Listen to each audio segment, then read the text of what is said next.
Vegas is dying. I need you to hear that. Not struggling, not going through a rough patch, not experiencing a temporary downturn that'll correct itself next quarter. Dying.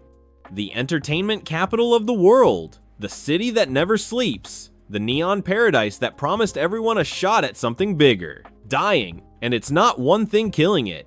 That would be easier. One problem, one solution, one villain to blame, and one fix to implement. This is worse. It's 10 things. 10 wounds bleeding simultaneously, 10 problems that feed each other, 10 failures that compound into something unsurvivable. Some of them Vegas couldn't control, most of them Vegas did to itself. All of them are happening right now, tonight, while the lights still blaze and the fountains still dance and the slot machines still sing their desperate songs to emptying floors. I've spent months documenting this collapse, talking to workers, analyzing financials, walking the strip with my eyes open instead of dazzled. What I found is a city being killed in slow motion by forces that everyone sees and no one stops. This is the countdown, the autopsy of a city that's still breathing, barely. Now, if you've been following this channel, you know I don't do clickbait doom. I don't exaggerate for views. I show receipts. I name names. I let the evidence speak. That's what we're doing today. 10 things, exposed, documented, undeniable. And if you're not subscribed yet, this is the video. This is the one where everything connects, where you finally see the full picture of what's happening to Vegas and why it matters beyond the strip. Hit subscribe. Let's get into it.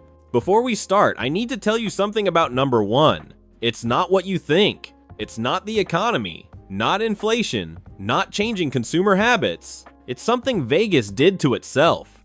Something so stupid, so avoidable, so obviously destructive that it would be funny if it wasn't destroying 300,000 jobs and unraveling entire communities. The people who made the decision knew exactly what would happen. They did it anyway. We'll get there. Let's start at number 10.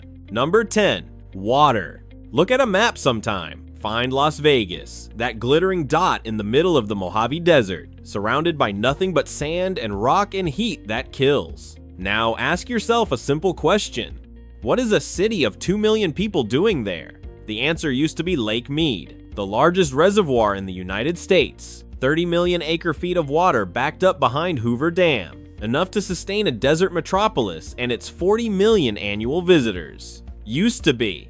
Lake Mead is dying. The white bathtub ring around its edges grows every year, a mineral scar showing where the water used to be. How much has disappeared? Dead pool. That's the term. The level at which the dam can no longer generate electricity, can no longer release water downstream, can no longer pretend that everything is fine. We're approaching it faster than the models predicted, faster than anyone wanted to admit. Meanwhile, on the strip, the fountains still dance. The pools still sparkle. The hotels still consume millions of gallons daily. Millions. For a city built on borrowed water in a desert that's getting drier every year. Vegas has made efforts, recycling wastewater, paying residents to remove lawns, conservation programs that sound impressive in press releases. It's not enough. It was never going to be enough. You can't sustain a fantasy built on water in a place that has no water. Eventually, the desert wins. The desert always wins. Number 10, water, the slow killer that everyone sees coming and no one can stop. Number 9, competition.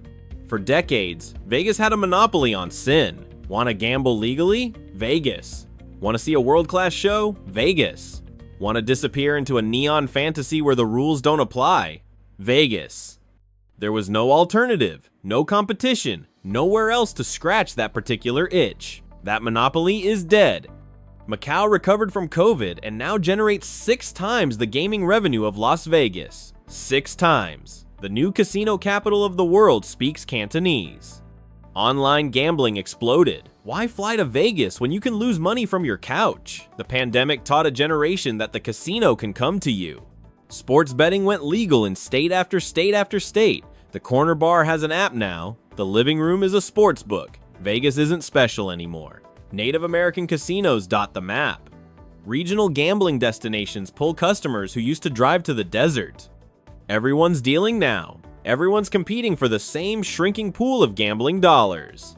And Vegas, the original, the icon, the city that invented this game, Vegas is losing, not because the competition is better, because the competition is everywhere, and everywhere is cheaper than a flight to Nevada. Water and competition. Number 10 and number 9. Slow killers. Background radiation, the kind of problems that erode foundations over decades. Serious, concerning, potentially fatal, but survivable. If that's all Vegas was facing, I wouldn't be making this video. Cities adapt to slow killers. They adjust. They find ways. But number 8 is different. Number 8 isn't a slow killer. It's a bullet, self-inflicted. And Vegas loaded the gun, pointed it at its own head, and pulled the trigger while smiling for the cameras. What they did, why they did it, and how it's destroying everything they built. That's next. Number 8, resort fees. The invention that taught an entire generation of tourists to hate Las Vegas. Here's how it works. You search for a hotel, you find a room for $150 a night, reasonable, affordable, you book it. Then you check in and discover your $150 room actually costs $210 because there's a $45 resort fee plus tax per night, non-negotiable, non-optional, for what? Wi-Fi that should have been free in 2010, access to a gym you'll never use, a pool that's overcrowded, a newspaper nobody reads anymore, phantom amenities, fake value, real charges. The average resort fee has tripled since 2015, tripled. Some properties now charge $60 a night on top of the room rate. You feel scammed before you even unpack. That's not an accident, that's mathematics. Revenue extraction disguised as hospitality, and tourists remember.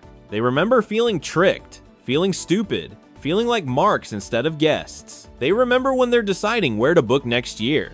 Number 7, parking fees. For 50 years, parking in Vegas was free. 50 years. The casinos understood something simple. Make it easy to arrive, remove friction, get people through the doors, and the gambling will pay for the parking lot 10 times over. Smart, obvious, gone. MGM started charging in 2016. Others followed, because once one property proves you can squeeze blood from this stone, everyone grabs a rock. $20, $30. More for valet, just to arrive. Just to give them the privilege of taking more money from you inside. The message is clear. We'll nickel and dime you for everything, even showing up. Resort fees and parking fees. Numbers 8 and 7. Annoying, frustrating, the kind of thing you complain about at dinner. But survivable, right? You grumble, you pay, you move on. Number 6 is different. Number 6 is why your room wasn't cleaned yesterday, why you waited 40 minutes for a drink, why the front desk had one person handling a line of 30. Number 6 is the reason service has collapsed across the entire strip. Staffing cuts. 30% fewer workers since 2019. 30%, same buildings, same number of rooms, same number of guests, actually, fewer guests. And still, somehow, not enough humans to make it work. Housekeeping reduced to skeleton crews. Rooms that don't get cleaned until you complain. Sometimes not even then. Restaurant wait times exploding. Tables sitting empty because there's no one to serve them. Front desks understaffed. Check-in lines that snake through lobbies like Soviet bread queues. The experience is hollowing out, not because they can't afford workers, because workers cost money. And money is for shareholders now. Fewer workers means worse service. Worse, service drives customers away. But here's the thing. The customers were already leaving before the service collapsed, before the fees piled up, before any of this. They were already walking out the door, and the reason why is the most devastating item on this list so far. Number 5, the middle class collapse. This is the wound that won't stop bleeding. The customers who built Las Vegas, the families who saved all year for 4 days in the desert, the couples who came for anniversaries, the friends who made it an annual tradition. They're gone, not because they stopped loving Vegas, because they stopped being able to afford anything. $17 trillion. That's American consumer debt right now. Credit cards maxed, savings accounts empty. The average family $400 away from catastrophe. The vacation budget became the survival budget. The trip to Vegas became groceries, rent, the electric bill, keeping the car running for one more month. People aren't choosing between Vegas and somewhere else. They're choosing between Vegas and eating. That's not a competition Vegas can win. Number 4, repeat visitors. The lifeblood metric, the number that matters more than any other, down 34%. Let me say that again, 34% fewer repeat visitors than 2019. These were the guaranteed customers, the ones who came twice a year like clockwork, who knew which restaurants they'd hit, which shows they'd see, who had favorite dealers and lucky slot machines. They didn't need convincing, didn't need marketing, just needed the calendar to turn. They're gone now. Not visiting somewhere else. Not coming at all. And every single one of them took thousands of dollars in annual spending with them. No middle class. No repeat visitors. Vegas is bleeding customers it cannot replace. But wait, people are still coming, right? The strip isn't empty, the planes still land, the hotels still have guests, so maybe it's fine. It's not fine. Number 3, the wrong tourists. Bodies are still showing up, but they're the wrong bodies. Deal hunters who found a flight for $89 and a room for $60, who come for one night, maybe two, who eat at the cheap buffet and gamble $20 and call it a vacation. Concert tourists who fly in for a show at the Sphere, who take their photos, watch their artist, leave before dawn. Conference attendees on expense accounts who never touch a slot machine. These people fill rooms. They don't fill coffers. The revenue per visitor is up. That sounds good in a press release. But total visitors are down. Total spending is down. Total everything that matters is down. Vegas is attracting people who can't save it, losing people who could. The math is brutal. The math is unsustainable. The math leads somewhere very dark. But here's the truly terrifying part.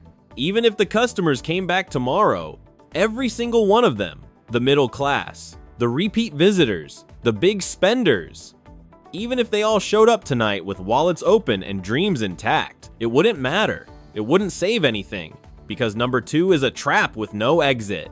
A cage Vegas built around itself. And there's no key. Number 2, $60 billion. That's the debt wrapped around the throat of the Las Vegas casino industry. 60 billion, a number so large it stops meaning anything. So abstract it feels like fiction. Let me make it real. Caesars Entertainment alone carries 12 billion in debt. Just one company, 12 billion. They pay over $1 billion a year in interest. Not principal, not paying it down, just the cost of owing it. $1 billion flowing out before they fix a single room, before they improve a single experience, before they help a single worker. Gone every year, forever.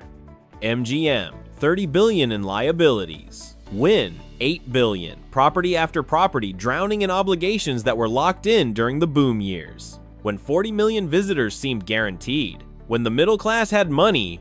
When the future looked like more of the same forever. That future died. The debt didn't. Here's the trap. Option 1, lower prices. Attract customers back. Fill the rooms, rebuild the volume. But lower prices mean lower revenue. Lower revenue means missed debt payments. Missed payments mean default. Default means the banks take everything. Death, fast. Option 2, keep prices high. Maintain revenue per visitor even as visitors disappear. But high prices drive more customers away. Fewer customers mean lower revenue anyway. Lower revenue means missed debt payments. Missed payments mean default. Death, slow. There's no option 3. There's no door marked exit. The debt was designed for a world that no longer exists. And it's due whether that world comes back or not. Industry analysts say 18 to 36 months. That's the window. Before the first major strip bankruptcy, before the dominoes start falling, before the cascade begins, 18 to 36 months, maybe less. The clock is already ticking. 60 billion in debt with no way out. But that debt didn't appear by accident. Someone loaded it. Someone structured it. Someone extracted billions in fees while strapping these companies to a bomb. And those people, they're the number one thing killing Las Vegas right now. Number 1. Short-term thinking. Not a disaster, not a crisis, not some external force beyond anyone's control. A choice, made over and over, year after year, boardroom after boardroom. The philosophy that poisoned everything. Here's how it works. You run a casino, you have 2 options. Option 1, invest in the experience, keep prices fair, treat workers well, build loyalty, accept smaller profits this quarter for bigger profits over decades. Option 2, extract everything now, raise prices, cut staff, gut services, load debt, hit the quarterly numbers, cash your bonus. Let someone else worry about tomorrow. Wall Street rewards option 2. Every single time, private equity perfected this. Buy a company, load it with debt, extract fees, extract dividends, strip out everything that doesn't immediately generate cash. If it survives, you win. If it collapses, you've already won. Either way, you're gone before the bill comes due. That's what happened to Vegas. The debt we talked about, $60 billion. That didn't accumulate naturally, it was loaded, deliberately, by people who knew exactly what they were doing. Apollo, TPG, the private equity giants who bought Caesars, loaded it with $30 billion in debt, extracted their fees, watched it stumble into bankruptcy, then restructured, extracted more, left it drowning in $12 billion that will never be repaid. The executives who slashed staffing, who introduced resort fees, who turned parking into a profit center, they hit their numbers. They got their bonuses. They moved on to the next company, the next extraction, the next quarterly report. They knew what would happen, had the data, saw the projections, understood that every fee added and every worker cut was eroding the foundation. They did it anyway, because the foundation was someone else's problem. Every other item on this list flows from number 1. Water problems ignored because long-term infrastructure doesn't goose quarterly earnings. Competition dismissed because adapting costs money today for benefits tomorrow. Fees piled on because they boost revenue now, even if they destroy trust forever. Staff cut because payroll hits the bottom line immediately, even if service collapses slowly. Middle class priced out because premium extraction works until it doesn't. Repeat visitors abandoned because loyalty takes years to build and seconds to destroy. Debt loaded because the payments aren't due until after the bonus checks clear. All of it. Every wound on this list. Inflicted by people who prioritize this quarter over next decade, who chose themselves over the city, who took the money and left everyone else holding the bag. The workers, 300,000 of them, who gave their careers to these companies, who dealt cards and made beds and mixed drinks and smiled at every guest. They didn't make these decisions. They're paying for them. The families, the communities, the neighborhoods 3 miles from the strip that no tourist ever sees. They didn't vote for this. They're living with it. The city itself, the infrastructure funded by gaming taxes, the schools and roads and services that depend on an industry being hollowed out. No one asked them. No one cared. Look at the strip tonight. The lights are still on. The fountains still dance. The machines still sing. Beautiful, dazzling, the same postcard it's always been. But underneath, 10 wounds bleeding. Water disappearing, competition multiplying, fees stacking, staff vanishing, customers drowning, visitors fleeing, tourists changing, debt crushing, leadership failing, and above it all, the philosophy that made it inevitable. Take now, worry later. Except later is here. Later is now. Later is a city that can't lower prices because the debt won't let it. Can't improve service because the workers are gone. Can't attract customers because the trust is broken. Can't escape the trap because the trap was designed by people who are already somewhere else, counting their money. The house always wins. That's what Vegas told us. For decades, on every billboard, in every marketing campaign, the fundamental promise of this city. But they forgot something. The house only wins when people keep playing. And people are leaving, one by one, table by table, flight by flight, until there's no one left, and the house finally learns what every gambler learns eventually. The game ends. It always ends. And when it does, the only thing left is the bill. 10 things killing Las Vegas. But really just one. Greed wearing a spreadsheet. And the city that bet everything on luck finally running out of it.